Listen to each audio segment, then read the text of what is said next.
இந்த அறத பழைய கூட்டணி கணக்குகளோ இந்த கொள்ளையடிச்ச பணத்தையே வச்சு எங்க மக்களை ஏமாத்தி எல்லாம் ஜெயிக்க முடியாது. ஏன்னா இது மாபெரும் மக்கள் சக்தியான வித்தியாசமான விசில் புரட்சி எலெக்ஷன். எந்த எலெக்ஷனை எப்படி டீல் பண்ணணும், எப்படி ஹேண்டில் பண்ணணும்ன்றது நம்ம தமிழ்நாட்டு மக்களுக்கு தெளிவா தெரியும். நம்ம தமிழ்நாட்டு மக்கள் மாதிரி ஒரு தெளிவான மக்களை நீங்க பார்க்கவே முடியாது. சூப்பர் கிளாரிட்டியோட சூப்பர் மக்கள் சார் நம்ம மக்கள். அவரோட ஆட்சியில தான் தமிழ்நாடு சூப்பர் ஸ்டார் மாநிலமா இருக்குதான். கரெக்ட். தமிழ்நாடு சூப்பர் ஸ்டார் மாநிலம் தான். காமராஜர் அவர்கள் டைம்ல, அண்ணா அவர்கள் டைம்ல, எம்ஜிஆர் அவர்களோட ஆட்சியில. இன்னைக்கு ஒண்ணுத்துக்கும் உதவாத இந்த உல்டா மாடல் ஆட்சியில தமிழ்நாடு சூப்பர் ஸ்டார் மாநிலமாலாம் ஒண்ணு இல்ல, சூப்பர் ஸ்டாண்ட் அப் காமெடிக்காரர் நடத்துற மாநிலமா மாறிடுச்சு. இந்த நொடிக்காக தான் காத்திருக்கிறோம் நாங்கள். தர்மத்தாயின் தவ புதல்வரே, தமிழக வெற்றி கழகத்தின் தலைவா, தலைவா வா, தலைமை ஏற்க வா, தலைமை உரைத்தா, தமிழக வெற்றி கழகத்தின் தலைவர்.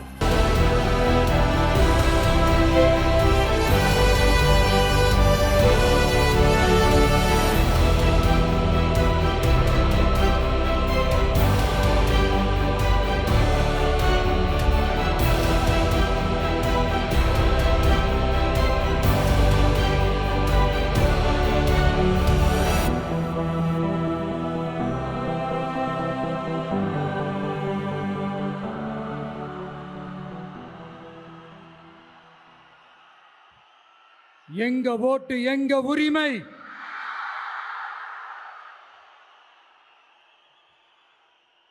எங்களை யாரும் விலைக்கு வாங்க முடியாது.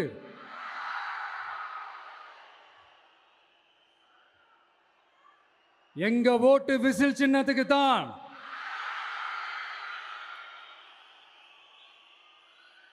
யாரையும் நம்பி ஏமாற மாட்டோம். எங்க வார்த்தையிலிருந்து மாற மாட்டோம். இது நிஜம். தேங்க்யூ.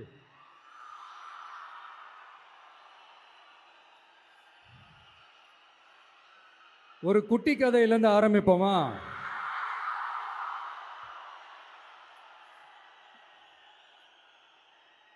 ஒரு பெரிய ஊரு, ஒரு 4 ரோடு ஜாயிண்ட் ஆகிற மாதிரி ஒரு ஜங்ஷன், ஒரு பிஸியான ஏரியா, ஆள் நடமாட்டம் அதிகமாக இருக்கக்கூடிய ஒரு ஏரியா. அங்கே சென்டரில் ஒரு முரட்டு ஜல்லிக்கட்டு காலை ஒன்று நின்றுட்டு இருக்குது.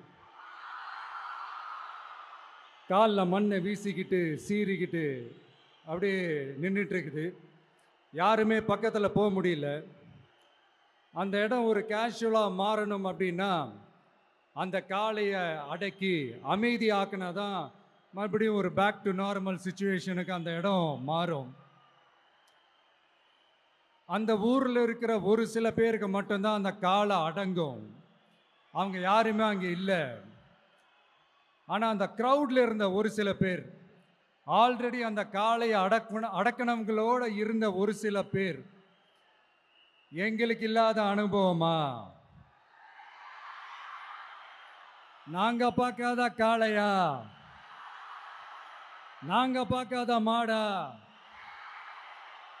நாங்க போய் அடக்குறோம்னு சொல்லிட்டு உள்ள போறாங்க.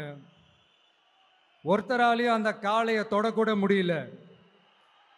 எல்லாரையும் அடிச்சு வீசி தூக்கி போட்டுருச்சு. இப்போ என்னடா பண்றது அப்படின்னு பார்க்கும்போது அந்த கூட்டத்தை விலக்கிட்டு ஒரு சின்ன பையன் ஒரு என்ட்ரி ஒன்று கொடுக்குறான். உங்களுக்கு தான் தெரியும்ல, டேய் எங்களாலே முடியல,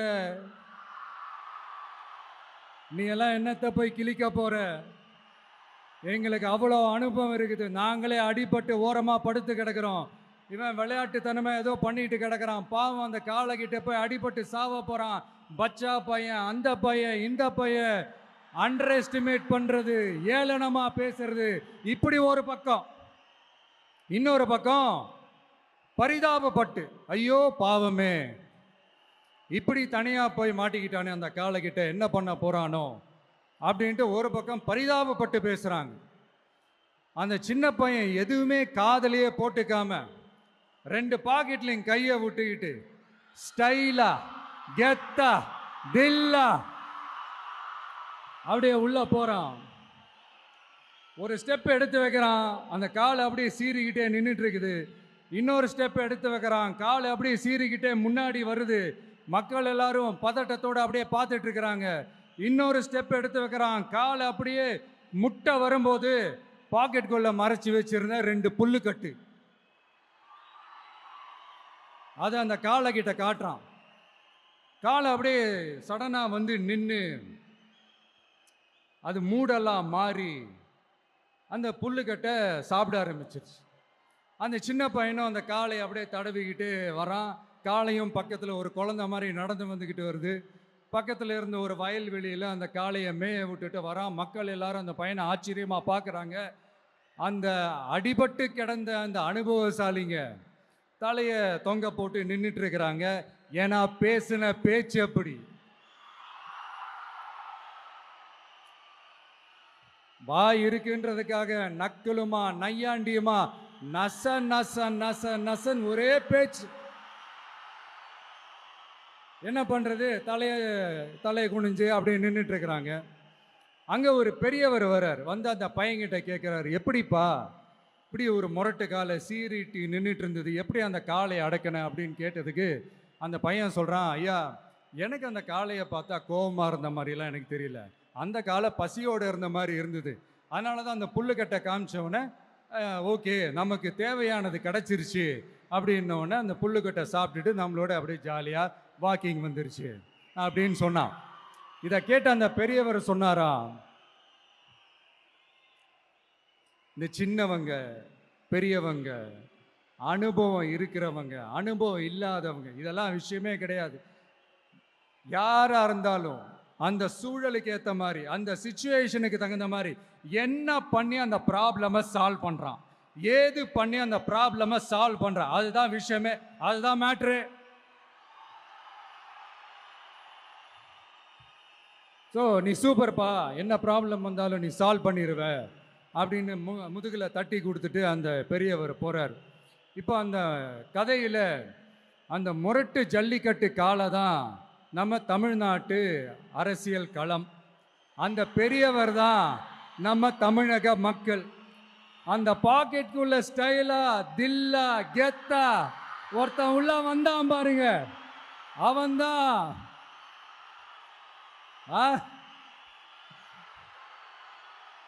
நான் இல்லைங்க, நான் இல்லை, நானு நீங்க நாம எல்லாருமா சேர்ந்து மாபெரும் மக்கள் சக்தியா இருக்கக்கூடிய நம்ம டிவிகே,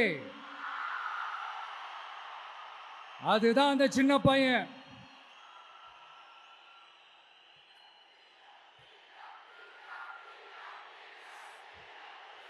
தேங்க்யூ தேங்க்யூ தேங்க்யூ.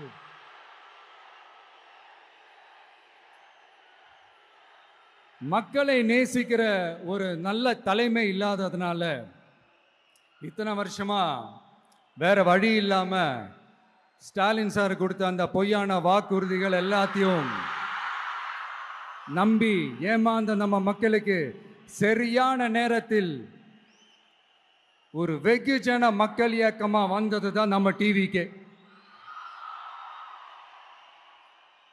அந்த முரட்டு ஜல்லிக்கட்டு கால கதை ஏன் சொன்னோம், எதுக்கு சொன்னோம், யார் யாருக்கெல்லாம் சொன்னோங்கிறது புரிய வேண்டியவங்களுக்கு புரியும்னு நினைக்கிறேன்.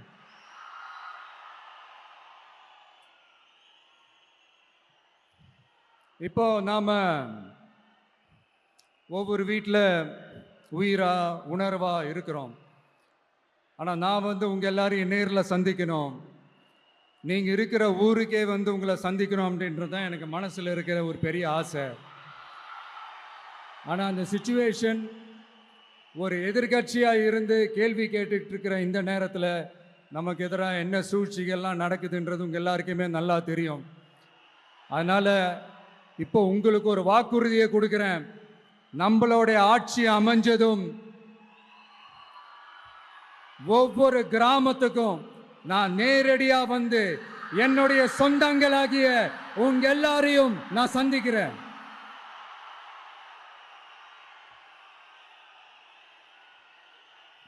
கொஞ்ச நாளைக்கு முன்னாடி நம்ம ஸ்டாலின் சார் ஒரு உருட்டு ஒன்று உருட்டினாரு, நீங்க கேள்விப்பட்டிருப்பீங்க. இப்போ வரப்போற எலெக்ஷன் எதுக்கான எலெக்ஷன்? நம்ம சட்டமன்ற தமிழ்நாடு சட்டசபைக்கான ஒரு தேர்தல் இல்லையா?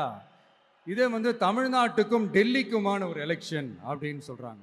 இன்னும் கொஞ்சம் மேலே போய் தமிழ்நாட்டுக்கும் என்டிஏவுக்குமான ஒரு எலெக்ஷன் அப்படின்னு சொல்றாங்க. என்ன சார், டெல்லியில் ஏதாவது நிற்க போறீங்களா? அப்புறம் ஏன் தமிழ்நாட்டுக்கும் டெல்லிக்குமான ஒரு எலெக்ஷன் சொல்றீங்க? அப்புறம் இது ஏதாவது பார்லிமெண்ட் எலெக்ஷனா? பிரதமர் பதவிக்கு ஏதாவது போட்டி போடுறீங்களா? அப்புறம் ஏன் அதை தமிழ்நாட்டுக்கும் என்டிஏவுக்குமான ஒரு எலெக்ஷன் சொல்றீங்க? எங்களுக்கு புரியலையே சார், இது என்ன லாஜிக்னு எங்களுக்கு புரியலையே. எந்த எலெக்ஷனை எப்படி டீல் பண்ணணும், எப்படி ஹேண்டில் பண்ணணுன்றது நம்ம தமிழ்நாட்டு மக்களுக்கு தெளிவாக தெரியும். நம்ம தமிழ்நாட்டு மக்கள் மாதிரி ஒரு தெளிவான மக்களை நீங்க பார்க்கவே முடியாது. சூப்பர் கிளாரிட்டியோட சூப்பர் மக்கள் சார் நம்ம மக்கள். இந்த போருக்கு போறதுக்கு முன்னாடி தான் இந்த படை பரிவாரங்களோட போவாங்கன்னு கேள்விப்பட்டிருக்கிறேன். ஆனா நீங்க என்னடானா இந்த ஒன்றுத்துக்கும் உதவாத இந்த பால் டப்பாவை உருட்டிக்கிட்டு இருக்கீங்களே சார். உண்மையிலே இந்த எலெக்ஷன் எதுக்கான எலெக்ஷன் சொல்லட்டுமா? தமிழ்நாட்டு மக்களுக்கும் ஊழலுக்கும் நடக்கிற போர், தமிழ்நாட்டு மக்களுக்கும் லஞ்சத்துக்கும் நடக்கிற போர், தமிழ்நாட்டு மக்களுக்கும் இந்த நிர்வாகத்தை சரியா செய்யாத இந்த திமுக அரசுக்கும் நடக்கிற போர், அதாவது தமிழ்நாட்டு மக்களுக்கும் உங்க ஆட்சிக்கும் நடக்கிற போர், தமிழ்நாட்டு மக்களுக்கும் ஸ்டாலின் சாருக்கும் நடக்கிற போர். இன்னும் சுருக்கமா சொல்லணும்னா விஜய்க்கும் ஸ்டாலின் சாருக்கும் நடக்கிற போர்.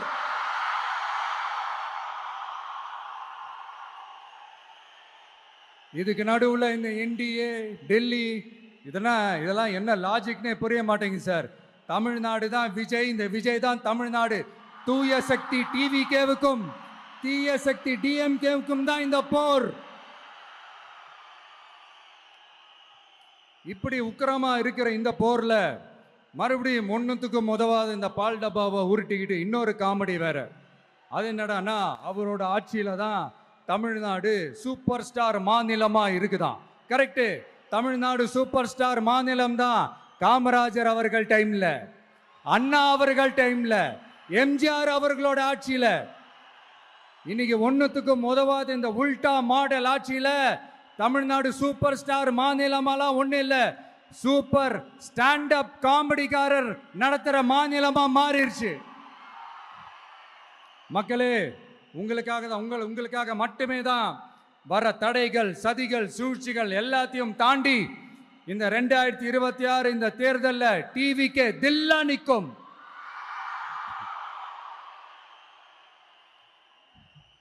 இதுவரைக்கும் நடந்த எலெக்ஷன் வேற, இப்ப நடக்க போற எலெக்ஷன் வேற. ஒவ்வொரு 5 இயர்ஸுக்கும் நடக்கிற எலெக்ஷன் மாதிரி இதை நினைச்சிடாதீங்க. 50 வருஷத்துக்கு ஒரு வாட்டி நடக்க போற ஒரு எலெக்ஷன் மாதிரி இது. அதிசய எலெக்ஷன். ஒரு எலெக்ஷன்ல அவங்களோட எதிரிகளை தான் எதிர்ப்பாங்க, அப்படிதான் எதிர்ப்பாங்க, அதுதான் யதார்த்தமும் கூட. ஆனா இந்த எலெக்ஷன்ல தான் ஒட்டுமொத்தமா எல்லாருமா சேர்ந்து ஒருத்தனை எதிர்க்கிறாங்க. ஒட்டுமொத்தமா எல்லாருமா சேர்ந்து இந்த விஜயை எதிர்க்கிறாங்க. ஏன்னா இந்த விஜய் ஊழலை எதிர்க்கிறான், லஞ்சத்தை எதிர்க்கிறான், மக்களோட மக்களா நிக்கிறான். அந்த மக்கள் அவன் கூட நிக்கிறாங்க. அந்த காண்டு எப்படி? அந்த காண்டு தான் ஒட்டுமொத்தமா எல்லாருமா சேர்ந்து ஒருத்தனை எதிர்க்க காரணம். நீங்க எப்படி வேணா எதிர்த்துக்கங்க, ஆனா போட்டி 2 பேருக்கு நடுவுல தான். ஒண்ணு இன்னொன்னு. இந்த எலெக்ஷன் டேல மேக்சிமம் என்ன பண்ணுவீங்க? போவீங்க, ஓட்டு போடுவீங்க, வருவீங்க, அவ்வளவுதான் உங்களுடைய பார்ட்டிசிபேஷன். ஆனா இந்த எலெக்ஷன்ல நீங்க பங்கெடுத்துக்க போறீங்க. எஸ், உங்க வீட்டில் இருக்கிற ஒரு விஜய் தான், உங்க வீட்டில் இருக்கிற ஒரு விஜய் தான் வேட்பாளரா நிக்க போறாங்க. உங்க வீட்டில் நிக்கிற ஒரு வேட்பாளர்னா அப்போ உங்க வீட்டில் இருக்கிற மற்றவங்க எல்லாருமே வாக்காளர்கள் தானே? உங்க அம்மா, உங்க அப்பா, உங்க அண்ணன், உங்க தம்பி, உங்க சொந்தம் டிவிக்கே வேட்பாளர் அப்படின்னா அப்போ உங்க ஓட்டு விசில் சின்னத்துக்கு தான் எல்லாருக்குமே தெரியும். ஏன் நம்மளோட எதிரிகளுக்கு கூட அது நல்லாவே தெரியும். அதனால தான் நமக்கு எதிராக அவ்வளவு அவதூறு பரப்புறாங்க. என்னென்ன அவதூறு பரப்புறாங்கன்றது உங்களுக்கே நல்லா தெரியும். ஆனா அவங்களுக்கு தெரியாது, என் மேல அவதூறு பரப்புனா அது மக்கள் மேல அவதூறு பரப்புற மாதிரின்னு. எனக்கு அரசியல் தெரியலன்னு சொன்னா அது மக்களுக்கு அரசியல் தெரியலன்னு சொல்ற மாதிரின்னு. என்ன அசிங்கமா பேசினா அது மக்கள் அசிங்கமா பேசுற மாதிரின்னு. எனக்கு எதிராக செய்யற ஒவ்வொரு செயலும் அது மக்களுக்கு எதிராக செய்யற செயல் அவங்களுக்கு தெரியாம போச்சு. இந்த விஜயும் மக்களும் வேறு வேறு இல்லை. இந்த விஜயும் மக்களும் ரத்தமும் சதையும் மாறி, உடலும் உயிரும் மாறி, ஒன்னிலிருந்து ஒண்ண பிரிக்கவே முடியாது. எஸ், சென்சிட்டிவான சென்டிமெண்ட், அது சென்சிட்டிவான சென்டிமெண்ட்.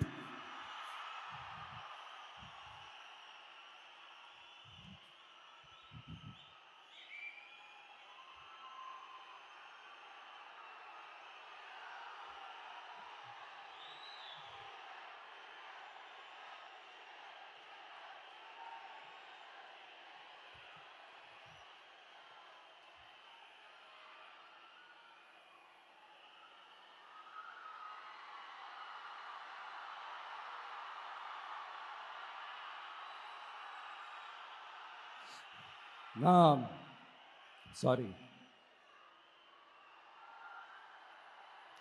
இதை யாரும் அசைக்க முடியாது. மக்களை நேசிக்கிற விஜய் வேணுமா? மக்கள் விரோத ஆட்சி நடத்துற ஸ்டாலின் சார் வேணுமா? இந்த விஜய் நம்புறீங்களா? ஸ்டாலின் சார நம்புறீங்களா?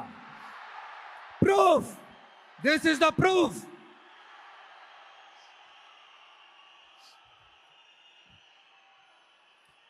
இந்த தீய சக்தி, ஊழல் சக்தி, இதெல்லாம் ஏன் சொல்கிறோம், எதுக்கு சொல்கிறோம், யாரை சொல்கிறோன்றதெல்லாம் மக்களுக்கு தெளிவாக தெரியும்.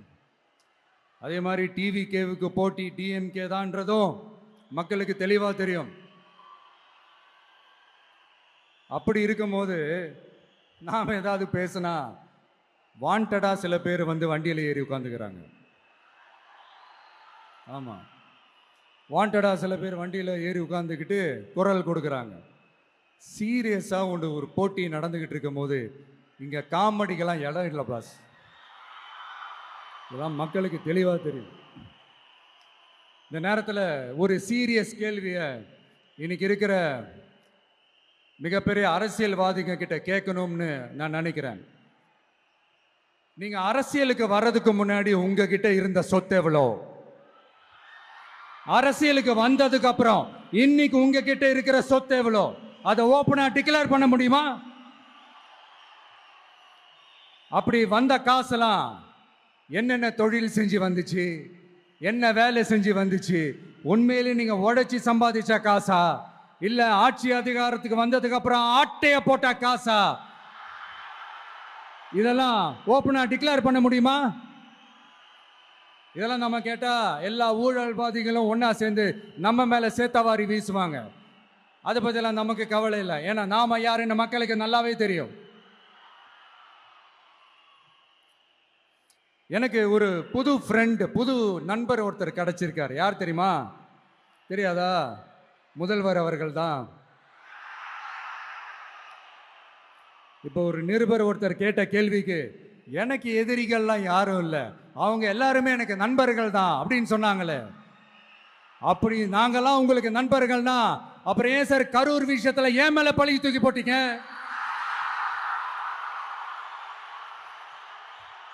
உங்களுக்கு மனசாட்சின்னு ஒண்ணு இருந்தா அப்படி பேசிருப்பீங்களா?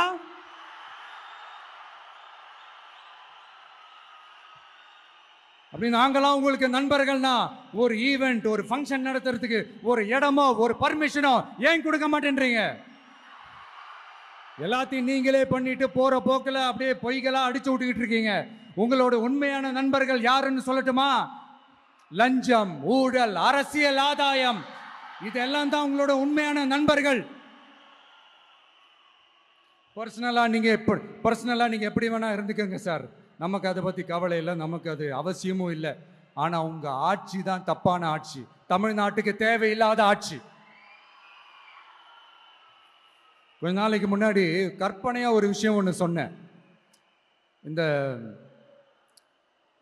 முதல்வர் கூட விசில் சின்னத்துக்கு தான் வாக்களிப்பார் அப்படின்ட்டு கற்பனையாக ஒன்று சொன்னேன். ஆனால் இன்னைக்கு நிஜமாவே நமக்கு ஆதரவாக ஒரு கோஷத்தை எழுப்பியிருக்கிறாங்க. அது என்ன தெரியுமா? எங்க வாக்கு சாவடி வெற்றி வாக்கு சாவடியா. அதுக்கு அர்த்தம் என்ன தெரியுமா? எங்க வாக்கு சாவடி விஜய் வாக்கு சாவடின்னு அர்த்தம்.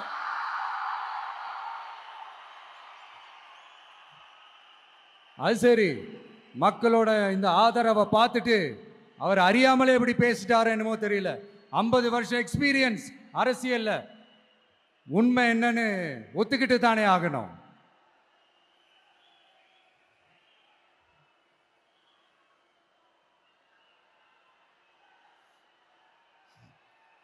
ஜனநாயகம்ங்கிறது பெரும்பான்மை ஆட்சி அதிகாரம் சார்ந்தது மட்டும் இல்லை, சிறுபான்மை மக்களின் உரிமைகள் உணர்வுகளும் புனிதம்னு நினைச்சு அதையெல்லாம் காப்பதற்கு பெயர் தான் ஜனநாயகம்னு 1963 அறிஞர் அண்ணா பார்லிமெண்ட்ல பேசினதை நாம இங்க சொல்றது ரொம்ப பொருத்தமா இருக்கும். அறிஞர் அண்ணா சொன்னது தான் டிவிகேவோட நிலைப்பாடும். இந்த ஸ்டாண்ட்ல நாம 100% உறுதியா இருப்போம். யாருக்காகவும் எதுக்காகவும் இதுல சமரசமே கிடையாது. மதச்சார்பற்ற சமூக நீதி தன்மை தான் நம்ம அடிப்படை கொள்கைகள் ஒன்று, அதில் எந்த மாற்றமும் எப்பவும் கிடையாது. ஆனால் இதெல்லாம் மறந்துட்டு எப்படியாவது எதையாவது செஞ்சு ஓட்டு வாங்குறதுக்காகவே இங்கே சில பேர் இருக்கிறாங்க. அவங்கள மாதிரி நமக்கு அப்படி சில பிரச்சனைகள்ல எரியற நெருப்புல எண்ணெயை ஊத்துற எண்ணமே இல்லை.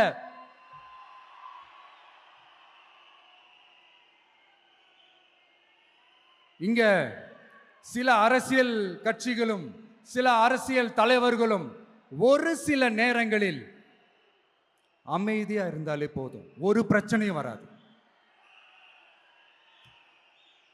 இப்போ கரண்ட்ல இருக்கிற சில பிரச்சனைக்கு வருவோம். இந்த கரண்ட் பிரச்சனைக்கு வருவோம். மாசம் மாசம் கரண்ட் பில்லு கட்டுற மாதிரி மாத்துவோம்னு சொன்னீங்களே, செஞ்சீங்களா? நிறைய வீடுகளில் 100 யூனிட் தான் அந்த கரண்ட்டு செலவாகுது ஒரு மாதத்துக்கு. மாதம் மாதம் நீங்கள் அந்த பில்லு கொடுத்தீங்கன்னா அவங்களுக்கு அது ஃப்ரீ ஆகிடும், அவங்க அந்த காசை கட்ட தேவையே இல்லை. ஆனால் 2 மாதத்துக்கு ஒரு வாட்டி அந்த பில்லு கொடுத்தீங்கன்னா, இப்போ சப்போஸ் அது 200 யூனிட்டுக்கு மேலே போச்சுன்னா அது அவங்களுக்கு ஒரு மிகப்பெரிய சுமை தானே. இது எந்த கணக்கில் எடுத்துக்கிறது? ஒரு மாதிரி ஒரு மாடர்ன் கரப்ஷன் அப்படின்னு எடுத்துக்கலாமா? அடுத்து பஸ் வசதி. நிறைய கிராமங்களில் பஸ் வசதி இல்லைன்னு சொன்னால் இந்த ஒட்டுமொத்த திமுக அரசும் கத்திக்கிட்டு வந்துடுவாங்க. நாங்கள் பஸ் விடாத கிராமங்களே இல்லை அப்படின்னு சொல்லுவாங்க. அப்படியே அது உண்மை அப்படின்னா முதல்வர் அவர்கள்கிட்ட நம்ம தங்கச்சி ஒருத்தவங்க ஒரு கேள்வி கேட்டாங்களே, எங்க ஊருக்கு ஒரு மினி பஸ்ஸாவது விடுங்க சார் அப்படின்னு கேட்டாங்களே, அது எந்த கணக்கில் எடுத்துக்கிறது? நிறைய மலை கிராமங்கள்ல பஸ் வசதி இல்லை, நிறைய மலை கிராமங்களில் ஹாஸ்பிட்டல் வசதி இல்லை. இது ரெண்டுமே எவ்வளவு முக்கியமான ஒரு விஷயங்கள். பஸ் வசதியும் ஹாஸ்பிட்டல் வசதியும் இல்லாததுனால வீட்டிலேயே பிரசவம் பார்க்குற அந்த ஆபத்து இருக்குதுன்னு எவ்வளோ நியூஸ் பார்க்குறோம். இதெல்லாம் எந்த கணக்கில் சேர்த்துக்கிறது? அடுத்து இது எல்லா மீட்டிங்லேயும் பேசுகிறதான் பெண்களுக்கு பாதுகாப்பு நம்பர் 1 இருக்குது தமிழ்நாட்டில் அப்படின்னு சொல்கிறாங்க. அப்புறம் அது என்ன வி சேஃப் மாடலா? பெண்கள் என்ன சொல்றாங்க தெரியுமா? அது வி சேஃப் மாடல் இல்ல, வி ஆர் நாட் சேஃப் மாடல்னு சொல்றாங்க. இப்படி இருக்கிறப்போ தமிழ்நாட்டில் எங்க போனாலும் பெண்களுக்கு பாதுகாப்பு அப்படியே கொட்டி கிடக்குதான். இப்படி சொன்னா எப்படி சார்? கேட்கறவங்க என்ன கேசரி சாப்பிட்றாங்கன்னு நினைச்சீங்களா?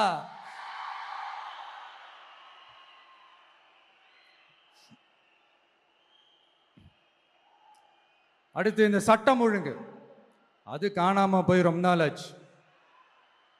இவன் வேற, இந்த விஜய் வேற, எங்க போனாலும் இந்த மக்கள் கிட்ட இந்த சட்டம் ஒழுங்கை பத்தி பேசி ஞாபகப்படுத்திக்கிட்டே இருக்கான்னு முதல்வர் அவர்கள் அவங்க கூட இருக்கிறவங்க கிட்ட எல்லாம் சங்கடப்பட்டாராம். நாம் என்ன பண்றது? நாம தான் தமிழ்நாட்டோட விசில் ப்ளோயர் ஆச்சே. நாம் எப்படி சைலண்டாக இருக்க முடியும்? நாமளும் கேள்வியாக கேட்குறோம், ஆனால் பதிலெலாம் வந்த மாதிரியே தெரியல. இருந்தால் தானே வர்றதுக்கு, வச்சுக்கிட்டா வஞ்சனை பண்ணுறாரு.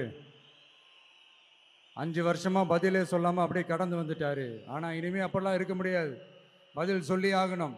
மக்களே, இந்த தீய சக்தி, இந்த அட்ராசிட்டியை ஒரு எண்டு கார்டு போடணும் அப்படின்னா அவங்கள சுவிட்ச் ஆஃப் பண்ணுறது தான் ஒரே சொல்யூஷன். அதுக்கான ரிமோட்டு தான் வரப்போகிற எலெக்ஷன். அந்த ரிமோட்ல நீங்க அழுத்த வேண்டியது ஒரே ஒரு ஆப்ஷன், அதுதான் நம்ம விசில் சின்னத்தோட பட்டன். இந்த 4 விஷயத்தை நீங்க செஞ்சாலே போதும். ஒவ்வொரு இவிஎம் மிஷின்லயும் விசில் சின்னத்துக்கு நேரா இருக்கிற அந்த பட்டனை பச்சக்கு பச்சக்கு பச்சக்குன்னு ஒரு அழுத்துங்க. எப்படி? அவ்வளவுதான். நாம காஞ்சிபுரத்தில் பேசும்போது நம்மளுடைய விஷன் என்னன்னு சொன்னோம். இப்போ அதனுடைய கண்டினியூஷனா சில விஷயங்கள் இங்கே நான் சொல்லணும்னு ஆசைப்படுறேன். இப்பவும் சொல்றேன், உறுதியாக சொல்றேன், சத்தியமாக சொல்றேன். பெண்கள், பெண் குழந்தைகள், ஆண் குழந்தைகள் பாதுகாப்பு நம்ம ஆட்சியில் நம்பர் 1 இருக்கும். சட்டம் ஒழுங்கு ரொம்ப ரொம்ப ஸ்ட்ரிக்டா இருக்கும்.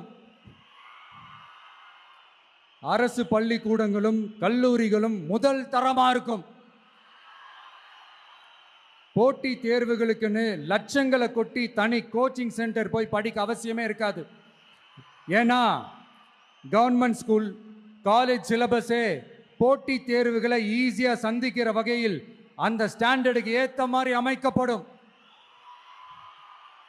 உயர்நிலை பள்ளி பாடத்திட்டங்களிலேயே அடிப்படை அரசியல் சாசன சட்டம் சேர்க்கப்படும். மாநில மற்றும் ஒன்றிய அரசு அலுவலகங்கள், வங்கிகளின் செயல்பாடுகள் மற்றும் அவற்றை அணுகும் முறை குறித்து மாணவர்களுக்கு தெளிவான புரிதலை ஏற்படுத்தும் வகையில் தேர்வுகள் அற்ற செயல்முறை பாடமாக கற்பிக்கப்படும். இந்தியா முழுக்க உள்ள ஒன்றிய அரசு சார்ந்த கல்வி நிலையங்கள் மற்றும் அதன் சேர்க்கை அட்மிஷன் குறித்து புரிதலும் தெளிவும் மாணவர்களுக்கு உருவாக்கப்படும். அனைத்து அரசு பள்ளிகளிலும் பெண் குழந்தைகளுக்கு சுத்தமான, சுகாதாரமான மற்றும் தரமான கதவுகள் பொருத்தப்பட்ட ரெஸ்ட் ரூம்கள் அமைப்பது உறுதி செய்யப்படும். போதைப் பொருட்கள் இல்லாத தமிழகம் உருவாக்கப்படும். மாவட்ட கலெக்டர்கள் மற்றும் எஸ்பிக்களில் சரி பாதி பெண்களாக இருக்கும்படி செய்வோம். மலை கிராமங்களில் அரசு ஆரம்ப சுகாதார நிலையங்கள் பிரசவம் பார்க்கும் வசதியுடன் அமைக்கப்படும். பஸ் போக்குவரத்து இல்லாத கிராமங்கள் மற்றும் மலை கிராமங்களே இல்லை என்ற நிலை உருவாக்கப்படும். ஏற்கனவே அமைப்பு சாரா தொழிலாளர்கள் அமைப்பு இருந்தாலும் ஆட்டோ, டாக்ஸி மற்றும் லாரி டிரைவர்களுக்கென அவர்களின் நலன்களுக்காகவும் குடும்ப நலன்களுக்காகவும் தனியாக நல வாரியம் அமைக்கப்படும். தென் தமிழகம் உட்பட தமிழகத்தின் தேவையான பகுதிகளில் தொழிற்சாலைகள் அமைக்கவும் தொழில் வளம் பெருக்கவும் தனி கவனம் செலுத்தப்படும். விவசாயிகள், மீனவர்கள் மற்றும் நெசவாளர்களின் கருத்துக்களை அறிந்து அவர்களுக்கான திட்டங்கள் காலத்தின் தேவைக்கேற்ப உருவாக்கப்படும். இப்போ நம்ம ஸ்டாலின் சார் அறிவாலயம் பக்கத்தில் யாரு நடந்து போனாலும், அறிவாலயம் பக்கத்தில் யாரு நிழலுக்கு ஒதுங்கினாலும் கூட்டணியில் சேர்த்துக்கிறாரு. அந்த வச்சிருக்கிற பணத்தில் ஒரு பங்கு ஒன்று கொடுத்து, அதுக்கு பேர் கல்லாப்பெட்டி கூட்டணின்னு வச்சிருக்கிறேன். இந்த கல்லாப்பெட்டி கூட்டணியை ரொம்ப கஷ்டப்பட்டு சேர்த்திருக்கிறார். ஆனால் அவருக்கு நான் சொல்கிறேன், இந்த அறத பழைய கூட்டணி கணக்குகளோ இந்த கொள்ளையடிச்ச பணத்தையே வச்சு எங்கள் மக்களை ஏமாற்றி எல்லாம் ஜெயிக்க முடியாது. ஏன்னா இது மாபெரும் மக்கள் சக்தியான வித்தியாசமான விசில் புரட்சி எலெக்ஷன்.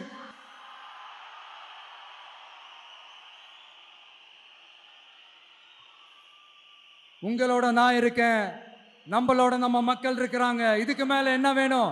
கான்பிடென்டா இருங்க, நல்லதே நடக்கும், வெற்றி நிச்சயம். மீண்டும் சந்திக்கும் வரை நன்றி, வணக்கம்.